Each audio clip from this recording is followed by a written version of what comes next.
Le but de cette activité est donc de définir les zones d'activité villageoises et les régimes de foncier villageois pour définir un foncier rural en vue de la protection de ces zones-là.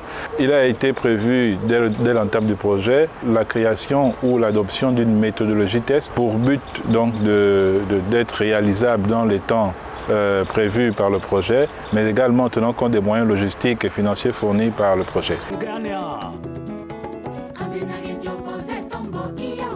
Notre intérêt dans cette activité de cartographie participative, de la méthodologie nationale de la cartographie participative, vient du fait qu'il y a un nouveau mode de conservation.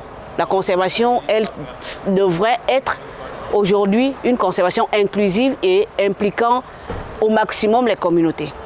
En même temps, cette conservation doit permettre le développement local.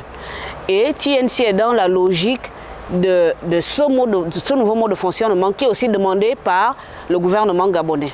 Nous nous réjouissons de ces assises parce que dorénavant, au sortir de cet atelier, les préoccupations des peuples autochtones vont être prises en compte, notamment en ce qui concerne la cartographie communautaire des villages des peuples autochtones. Suite à l'atelier de 2021 qui a défini cette méthodologie, il y a eu donc une mission test qui s'est déroulée entre les communes de Toum et Congo où nous avons cartographié 22 villages.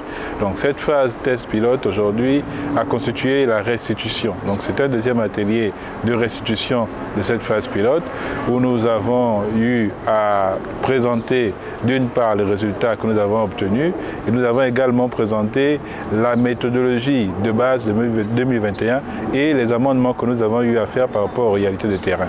Donc c'est une discussion qui s'est engagée sur 3 jours et à la fin de 3 jours, nous avons obtenu les résultats escomptés et nous restons confiants quant à la reprise de cette activité.